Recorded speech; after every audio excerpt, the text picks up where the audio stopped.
Assalamualaikum warahmatullahi wabarakatuh dan selamat tengah hari kepada semua. Pertama sekali saya ingin mengucapkan terima kasih banyak-banyak kepada Saudagar Keripik kerana sudi ditemu bual oleh kumpulan kami mengenai serba sedikit tentang latar belakang usahawan iaitu Abang Encik Farhan ataupun lebih dikenali sebagai Abang An dengan latar belakang uh, company-nya iaitu Saudagar Keripik. Okey, pertama sekali, Assalamualaikum. Uh, Boleh saya tanya nama penuh, latar belakang pendidikan sebelum ni? Okey. Ya, Assalamualaikum warahmatullahi wabarakatuh. Selamat petang semua. Okey. Pertama sekali saya ucap tak maaf lah sebab agak lambat sikit masuk sebab ada urusan penting sikit tadi. So, untuk latar belakang, okey. Nama saya Muhammad Farhan bin Muhammad Rani, boleh panggil Farhan ataupun ada juga macam Iqbal panggil Abang An. So, tak kisah panggil apa-apa pun boleh, saya okey je. So, saya asal daripada Kampung Sungai Baya, Banting, Selangor. Sebelum ni saya berkelulusan ijazah sarjana muda pada kawanan. So, untuk latar belakang saya ni simple je. Saya untuk company saya ni nama company Rina Rani Food Industries Sdn Bhd, tapi untuk branding lebih dikenali sebagai Saudagar Keripik lah. Okey, soalan seterusnya, sebelum Abang An memula bidang bisnes ni, ada tak kerja-kerja lain sebelum Abang start bisnes ni? Sebelum ni, sebelum start fokus untuk bisnes ni, saya pernah internship di sebuah firma perakawanan di Cyberjaya. So itu je pengalamannya. Selepas daripada tu terus ceburi dalam bidang perniagaan lah. Sebab kali ikut kan memang daripada zaman belajar lagi memang saya dah buat perniagaan kecil-kecilan lah untuk keripik ni. So untuk makluman semua, sebenarnya perniagaan ni kira perniagaan warisan daripada family lah. Kira sekarang ni saya lebih kepada business family. So family business, buat business keripik. So dalam masa sama saya pun turut bersama-sama jugalah buat business ni. So habis je internship tu terus saya fokus untuk dalam bidang perniagaan ni lah. Okey, ada lagi soalan ke yang nak tanya?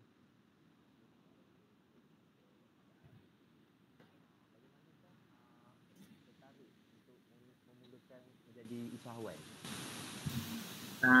Sorry tak jelas suara. Bagaimanakah bermulanya untuk menjadi usahawan? Apa daya tarikan tu? Okey. So saya sebenarnya daripada macam saya cakap tadi, untuk perniagaan keripik ni daripada warisan turun temurun lah, daripada zaman arwah datuk saya turun ke mak saya dan barulah ke saya. So daripada zaman atuk saya lagi saya dah terdedah dengan perusahaan keripik ni lah. Jadinya secara tak langsung timbul minat dalam diri tu untuk ceburi bidang keusahawanan ni lah. So dalam masa sama saya banyak juga membantu keluarga mak ayah saya untuk jualan produk keripik ni. Lagi semasa waktu belajar pun dah memang saya mulakan untuk jual keripik. So dari situlah timbul rasa minat untuk jadi usahawan ni lah. Sebab biasalah kalau usaha bila waktu zaman belajar dulu, bila kita dah jual-jual menjual, ada pula untung, kat situlah timbul rasa minat tu kan. Sebab kita dah nampak untung kat situ. So rasa lebih selesa cari pendapatan melalui perniagaan ni. So sedikit itulah dia punya, secara ringkas ni itulah macam mana saya boleh start. Okey, Abang An, saya nak tanya, apakah faktor yang menjadi penyebab untuk Abang An menceburi perniagaan ini? Faktor dia pertama sekali untuk sambung warisan perniagaan keluarga lah.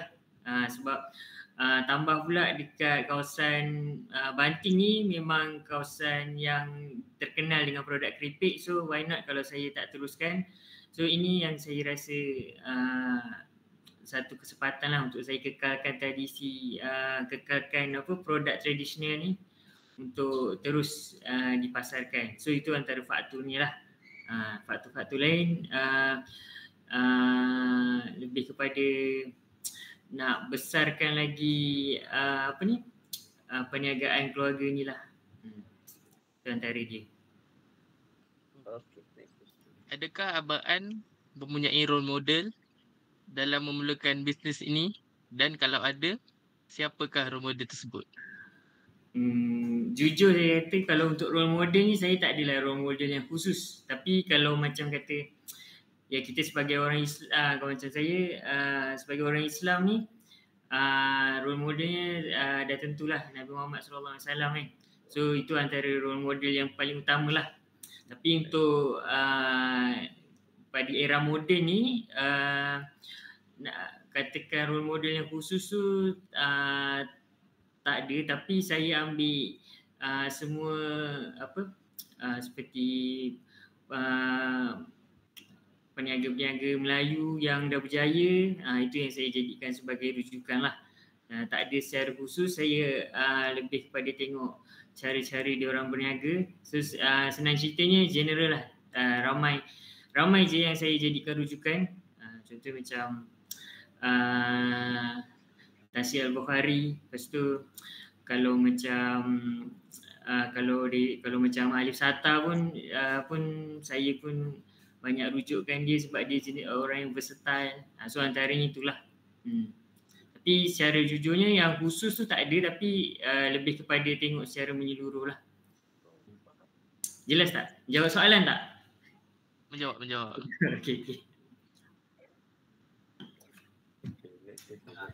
Okey. Assalamualaikum Abang An. Salam. Nama saya Afif. Tadi Abang An dah cerita sedikit pasal profil latar belakang abang apa semua. So sekarang saya akan tanya lebih detail lah pasal company abang. Boleh. So boleh tak Abang An cerita latar belakang syarikat, industri apa, berapa lama dah bermula, and apakah sasaran pelanggan Abang An? Okey, untuk latar belakang syarikat, first nama company kita, saya ulang balik, nama company Rina Rani Food Industry Sdn Bhd, ataupun lebih dikenali sebagai Saudara Keripik lah.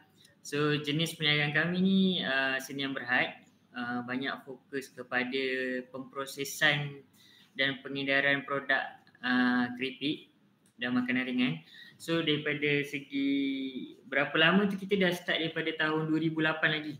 2008 tu daripada parents lah. So ikutkan latar belakang syarikat ni, kalau ikut sejarahnya daripada tahun 2008 dah mula beroperasi untuk jualan produk keripik ni. Tapi kalau yang Sdn Bhd ni kita baru start daripada tahun 2001. Di tahun 2001 tu kita baru mula untuk company Sdn Bhd lah. So kalau secara keseluruhannya daripada tahun 2008 lagi kita dah start. Kita start dengan produk keripik ubi lah. And then untuk dari segi sasaran pelanggan, pada mulanya kita banyak fokus kepada pelanggan pemborong. Pembeli yang membeli secara borong lah untuk jual semula. So itu untuk sasaran yang mula-mula kita start operasi. Tapi yang sekarang ni kita lebih kepada kedua-dua sekali lah. Dua-dua kita fokus business to business dan business to customer. So jualan sasaran kepada pemborong yang nak jual keripik dan pembeli end user lah. So itu sasaran pelanggan kita secara tapi sekarang kita banyak fokus kepada yang memborong, beli secara borong lah. Sebab kita memang dah start daripada awal, kita memang dah jual secara borong, dan yang kita jual kepada end user tu sebagai orang kata untuk tarikan lebih ramai pelanggan lagi lah. Baik. Okey. Okey, terbaik. Soalan kedua, macam mana Abang An boleh pilih perniagaan ni? Tadi Abang An ada cakap daripada kiranya turun-temurun lah kan. Mungkin ada faktor lain yang membuatkan Abang An ceburi bidang ni. Selain daripada faktor family, perniagaan family, selain saya sebenarnya suka untuk kesuaranan sebab salah satunya sebenarnya saya suka menabung. So daripada menabung tu, kalau kita harapkan, orang kata kalau kita bekerja makan gaji tu, kita tak dapat nak menabung secara banyak kan. So tambah pula saya start berniaga ni pun daripada zaman belajar lagi. So cara saya nak dapat pendapatan dengan berniaga lah. So dari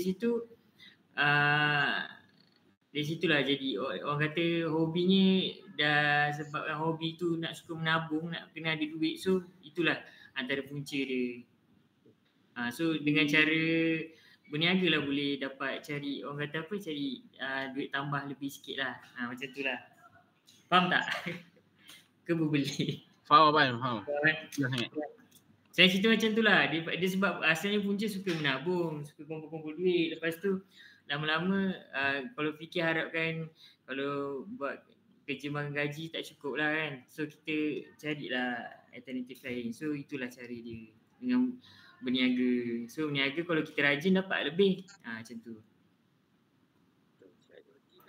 Okay, jelas. Faham.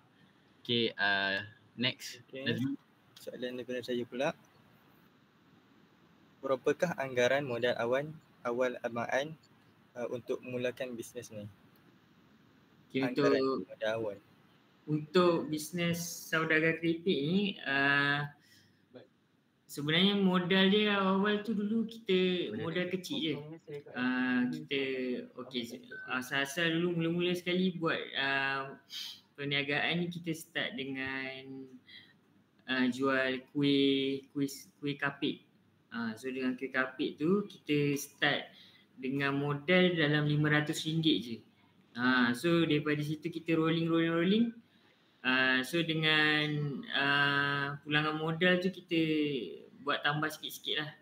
So kira permulaannya dengan start RM500 je sebagai modal. Okey. Selebihnya banyak fokus kepada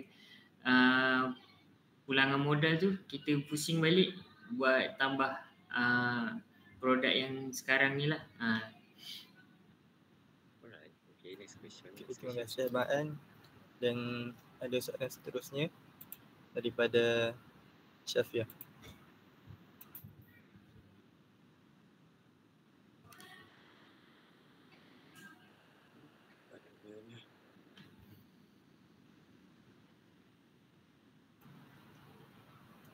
Okey, tak apalah Abang An. Saya tanya soalan Abang An. Okay. Selain daripada bisnes ni kan, ada tak side income yang lain atau backup bisnes yang lain yang Abang An buat?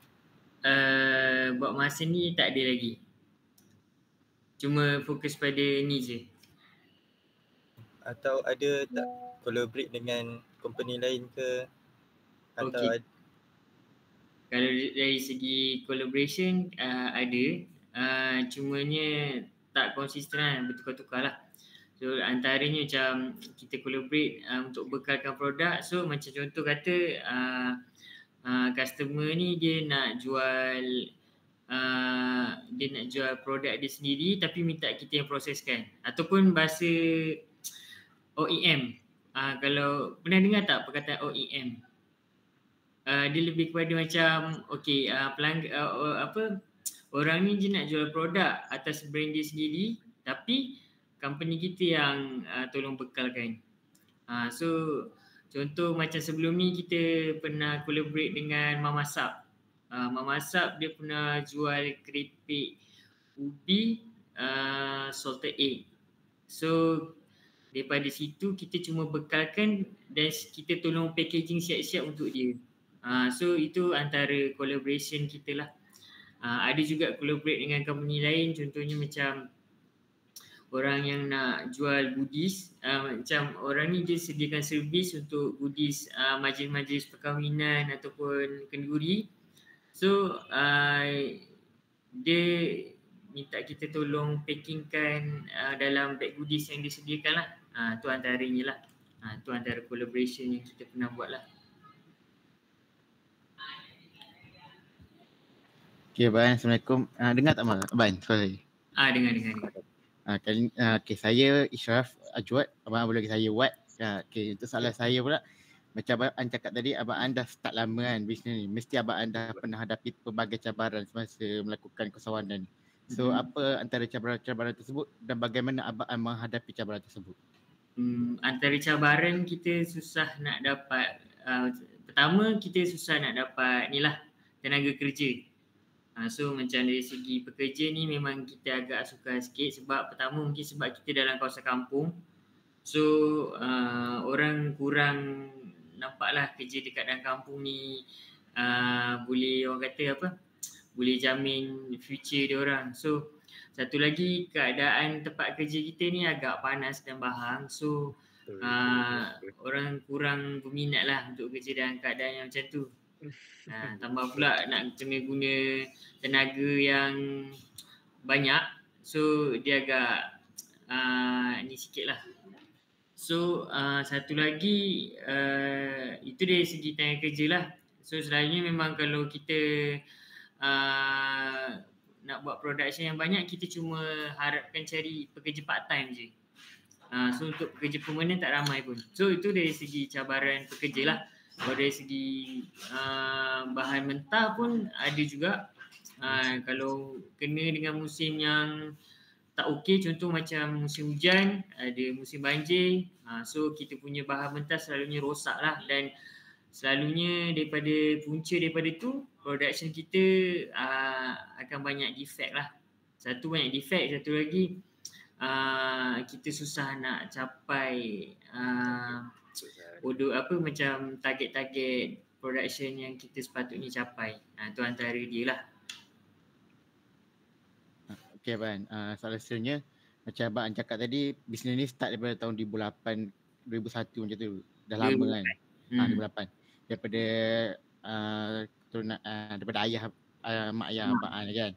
Betul. Jadi sesuai dengan perubahan masa, zaman, kita pun dah tengok landscape keusahawanan pun dah berubah daripada penjualan fizikal kepada online. Jadi apa strategi yang telah Abang ambil untuk beradaptasi dengan perubahan landscape semasa? Sekarang kita banyak fokus pada marketing dekat media sosial lah. Jadi kalau nak tak nak memang kita kena harapkan social media untuk kita terus relevan lah dekat masa sekarang ni.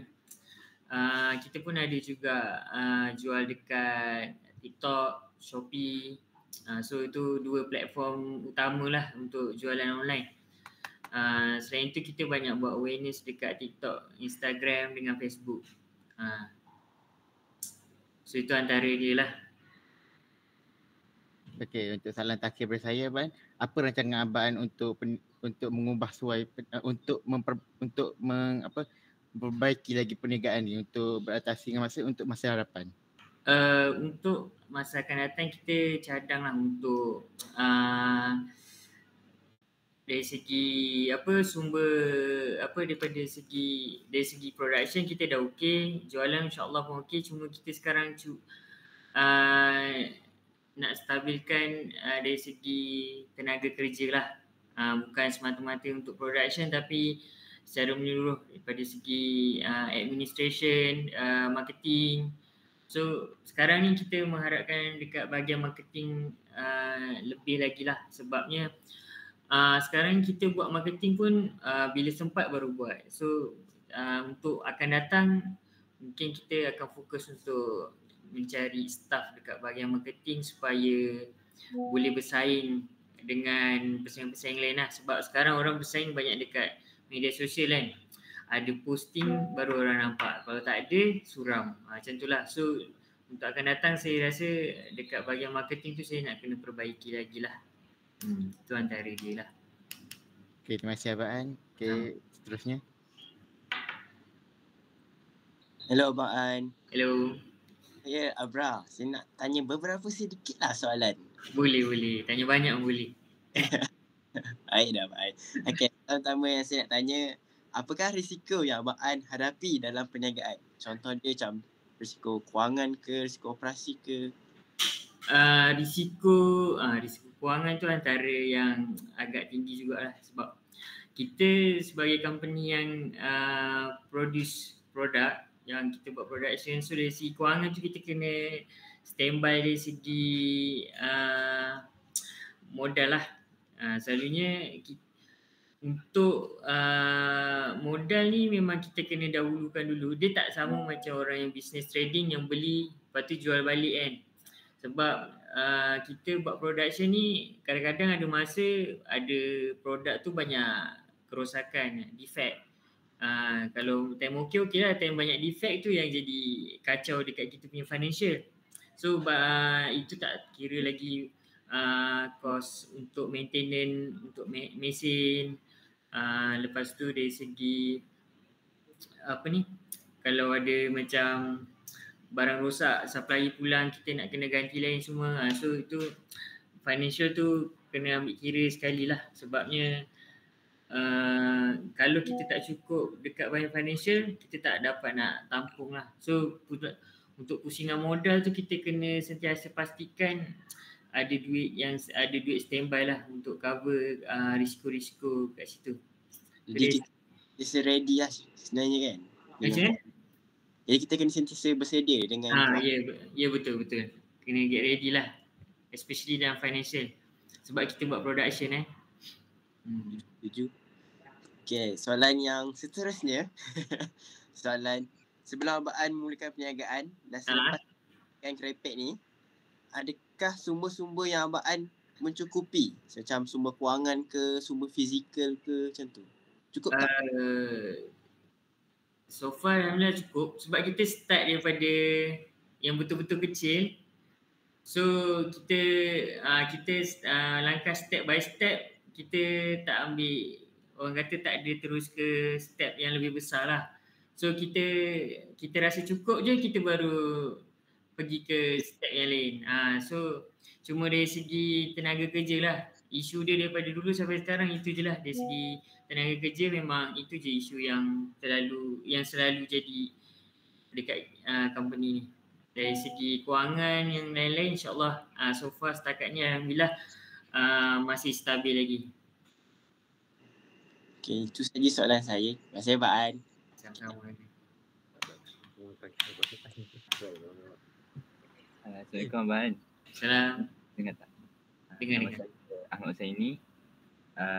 Saya nak tanya Abang An, apakah strategi yang digunakan oleh Abang An untuk mempromosikan lagi perniagaan Abang An? Strategi untuk promosi salah satu yang selalu biasa kami buat, kita banyak buat networking dengan ramai orang lah, especially yang menjurus kepada keripik. So pertama sekali saya kenal pasti niche saya siapa, sasaran saya siapa, and then daripada situ saya buat networking dengan ramai orang. So senanglah saya nak buat networking sebab macam saya cakap awal tadi, fokus kami mula-mula ni lebih kepada jualan borong kepada pengedar-pengedar keripik. So saya akan buat banyak networking dengan ramai orang lah yang dia ada berminat untuk jual keripik semula. So itu antara usaha yang kita buat lah. Seterusnya kita banyak buat juga awareness dekat dalam media sosial untuk orang lebih kenal saudara keripik ni. Tapi sebabkan kita lebih fokus pada jual secara borong dan kami banyak fokus kepada jual dan orang akan jual semula produk kami. So kita dekat media sosial tu tak sama banyak lah. Kita lebih pada offline je. Networking offline je lah kita banyak buat. So kalau macam ada orang yang walk in ke dekat kedai kami akan bagi dia cuba tester, especially yang berminat untuk jual keripik, kita akan lebih entertain dia orang lebih special lah. Macam tu. So dari segi networking tu lah kita banyak fokuskan. Sebab dari segi networking ni orang kata bila banyak networking lagi senang nak ramai orang. Macam sekarang orang senang cakap cari kabel lah. Tapi kabel yang positif lah, bukan yang negatif. Macam tu lah. Okay, terima kasih Abang An. Ya, sama. Ada lagi? Tanya. Marina, cepat Marina. Okay, lagi siapa? Okay, ada soalan seterusnya tak? Okay, Abang An. Tadi kan kita dah tengok pasal profil Abang An, lepas tu company Abang An. Okay, sekarang nak tengok motivasi. Kalau boleh ubah something dulu kan, apa yang Abang nak ubah sebelum memulakan perniagaan? Kalau ada, maksudnya kalau boleh ubah something, apa yang saya nak ubah macam tu?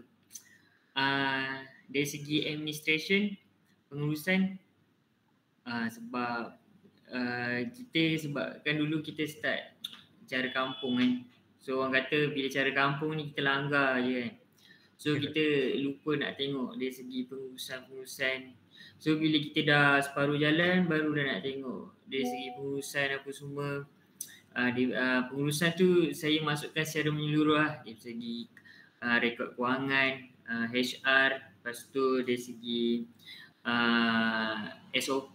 So benda-benda tu saya rasa benda tu yang saya nak kalau boleh dapat ubah semula tu, kita nak ubah yang tu. Even sekarang kita dalam usaha macam tu lah. Dalam usaha untuk perbaiki kita punya administration, lepas tu HR, pengurusan penghilangan, SOP semua tu kita dalam usaha untuk perbaiki lah.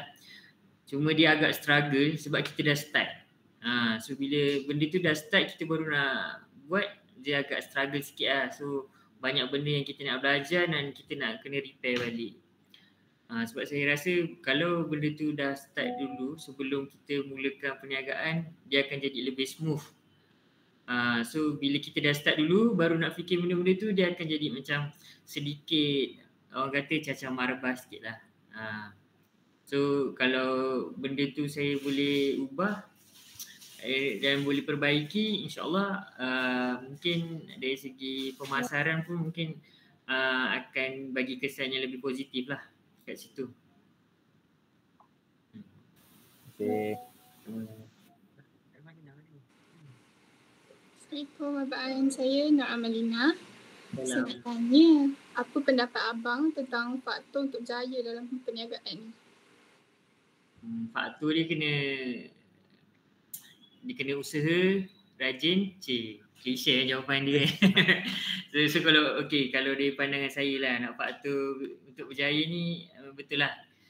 Usaha kena banyak, kena rajin. Lepas tu, tapi sebenarnya kita kena tahu juga, kita tak boleh tahu teori saja, praktikalnya pun kita kena tahu jugalah. Sebab tak semestinya teori yang kita belajar sama ni kita boleh praktikkan dekat setiap situasi. Sebab setiap perniagaan ni suasananya berbeza. So pengalaman tu penting lah. Pengalaman tu antara faktor yang penting lah untuk kita kekal relevan dalam perniagaan ni. Sebab setiap apa yang kita lalui dalam perniagaan ni kita kena jadikan sebagai pelajaran untuk kita dan kena sentiasa upgrade. Kalau boleh setiap apa yang kita lakukan ni kita kena revise balik, tengok kalau ada yang tak okey kita kena perbaikilah. So kena sentiasa perbaiki perkara-perkara yang kurang okey, kita kena pastikan untuk akan datang dia akan lebih baiklah. So itu antara ni. Yang lain-lain tu korang tahu ni. Beri kesan Okay, soalan terakhir lah untuk hari ni. Apa nasihat abang untuk anak-anak muda yang nak start dalam bisnes ni? Nasihat saya, jangan cuma merancang saja tapi tak buat. Macam dulu awal-awal dulu saya pun waktu nak mula-mula berniaga ni pun asyik nak merancang je, kita nak perfect kan. Sebab semua orang tak perfect. So bila kita nak terlalu kejarkan perfect, kita lupa kita nak gerakkan benda tu.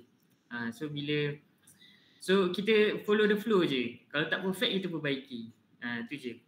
Sebab kalau kita terlalu merancang untuk jadi perfect, takut nanti kita tak mulakan lagi. So better kita start je dulu. Dalam masa sama kita cuba perbaiki supaya jadi perfect.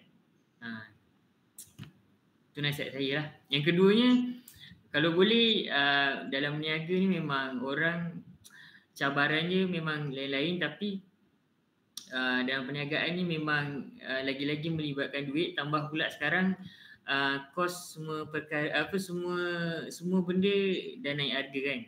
So dari segi kewangan tu kita kena jaga, cash flow kena sentiasa okey, and then bila yang penting sekali kena ni lah, berani hadap risiko lah. Sebab setiap perniagaan tu memang ada banyak risiko dia. So kalau rasa macam tak kuat tu, so kena make sure betul-betul diri kita well prepared untuk masuk ceburi bidang perniagaan ni.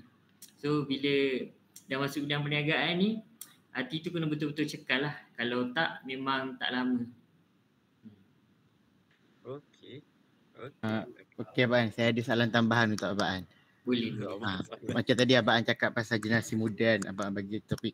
Betul, kalau kita tengok trend zaman sekarang ada isu yang naik pasal sambung belajar atau bekerja. Ada setengah lepas habis SPM terus bekerja, ada yang tak ambil pun SPM terus bekerja. Ada yang tak ambil apa pandangan Abang berkaitan isu ni, dan apa nasihat Abang kalau dia tak nak sambung belajar dan terus nak bekerja? Soalan mendalam betul ni. Okey, kalau isu dia nak sambung belajar ataupun terus bekerja. And then kalau tak nak sambung belajar, apa yang nasihat dia? Macam tu ke? Macam mana? Okay. Lebih kurang. Okey. Jawapan soalan kedua tu berdasarkan apa yang Abang jawab untuk soalan pertama lah. Macam tu. Bagi saya education tu penting lah. Sebab mana-mana pekerjaan pun kita nak kena ada pengetahuan. Kalau ada rezeki untuk sambung belajar, better sambung je belajar. So sebab zaman sekarang ni memanglah orang banyak tengok daripada pengalaman, daripada kita punya level pelajaran kita kan. Tapi sebenarnya pelajaran kita ni bonus lah. Sebenarnya bukan untuk pekerjaan saja, tapi untuk diri kita juga. Sebab beza kalau orang macam mana nak cakap, bila makin banyak, orang kata makin tinggi orang tu, level orang tu belajar, insyaAllah mungkin cara pemikiran tu lebih luas lagi lah. Jangan salah faham kan, maksud saya kalau belajar pada SPM je dia tak terhad, tak, bukan maksud saya macam tu. Tapi selalunya orang yang belajar lebih tinggi ni, dia banyak perkara yang dia kena fikirlah secara teori. So kadang-kadang dia akan nampak apa yang orang lain tak nampak. Macam tu maksud saya. Tapi bukan maksud saya orang yang sampai paras SPM ke, diploma ke, ataupun orang, contoh orang ni degree, yang ni orang diploma. So dia tak, pandangan dia tak seluas orang degree. Tak, bukan maksud saya macam tu. Tapi maksud saya makin tinggi dia belajar tu, dia macam setiap level education tu mesti akan ada something baru yang dia kena dia kena kerah punya pemikiran kan. So mungkin dari segi tu dia lebih membantu untuk kita fikir panjang lagi lah. Tapi kalau ada rezeki sambung belajar tu, sambunglah. Tapi kalau kata ditakdirkan, contoh kata tak ada rezeki untuk sambung belajar level lebih tinggi, boleh je nak terus bekerja. Tapi sebab dalam bekerja pun boleh kita cari pengalaman juga kan. dan kat situ pun kita boleh belajar daripada pengalaman tak? Macam tu. So kalau tak ada berkesempatan untuk sama belajar, nak terus bekerja, go on je. Tapi dengan niat nak belajar benda tu. So kita kena minat lah dalam bidang tu. Andai kata tak ada sambung belajar. So kita nak cari kerja, tapi kita pergi je, kerja je apa. Kita rasa nak kerja tu kerja je. So itu jangan elakkan macam tu lah. Better kita kerja untuk bidang yang kita minat. Supaya future kita lebih terjamin lah. Sebab katalah kita kejap kita kerja jadi cashier. Lepas tu esok-esok kita jadi apa, sekarang kan trend orang buat kopi kan, yang buat kopi tu. Lepas tu lusa jadi penghantar parcel ke, kerjanya bertukar-tukar. So dia tak ada fokus, dia pun tak jelas apa dia nak untuk future dia kan. Then dalam masa sama dia tak jelas dia punya dia tak jelas dia punya minat dia cenderung ke arah yang mana. So susahlah untuk dia develop dia punya diri dia tu. So kalau kata dia tak ada peluang untuk sama belajar, better cari pekerjaan yang ada minat, yang dia minat. Contoh katakanlah, ambil contoh untuk pemain bola lah katakan kan. Dia minat main bola, so dia cari skop-skop kerja yang berkaitan dengan bola. So lama-lama dia jadi pemain bola profesional. Contoh macam Cristiano Ronaldo, contoh macam tu. So dia fokus je, kalau minat bola fokus je kat bola je. So dia satu dia dah minat, so senang dia nak develop diri dia kan untuk ni. Macam tu lah kot. Faham tak? Ke berbeli-beli? Macam tu lah lebih kurang. Syukur Abang. Soalan terakhir lah. Boleh.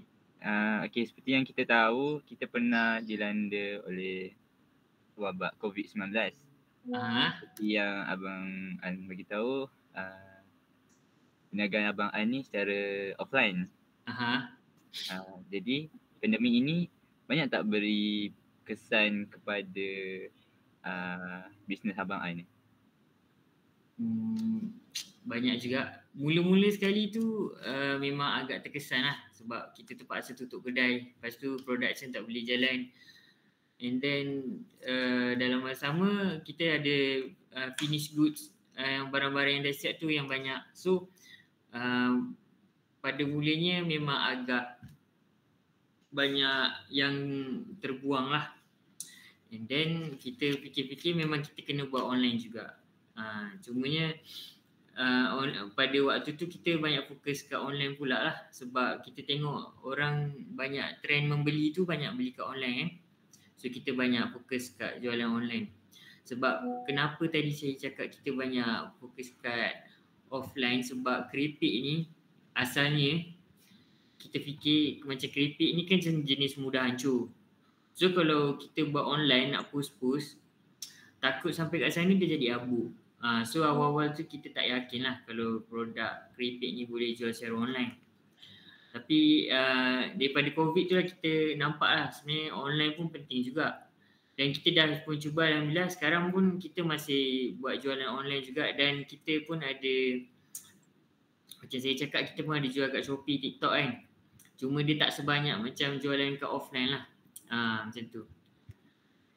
So kita masih, walaupun kita banyak fokus kat offline, tapi online tu kita masih buat jugalah. Terima kasih Abang. Jadi itu saja soalan-soalan yang untuk ditanya kepada Abang An mengenai diri Abang An dengan sedikit latar belakang mengenai perniagaan Abang. Jadi saya mewakili kumpulan saya mengucapkan ribuan terima kasih sangat-sangat kerana sudi meluangkan masa untuk ditemu bual.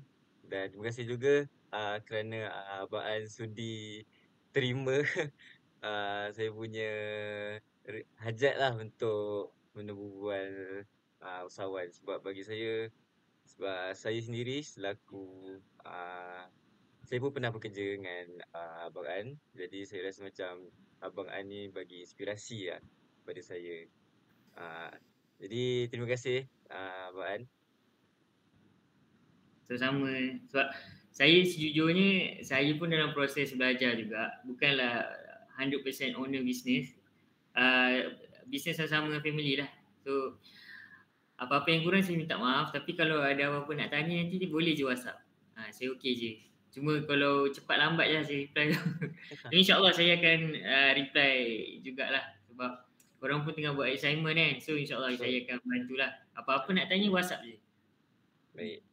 Semoga kami semua mendoakan semoga perniagaan abang semakin lancar dan semakin majulah dari segi semua perkara.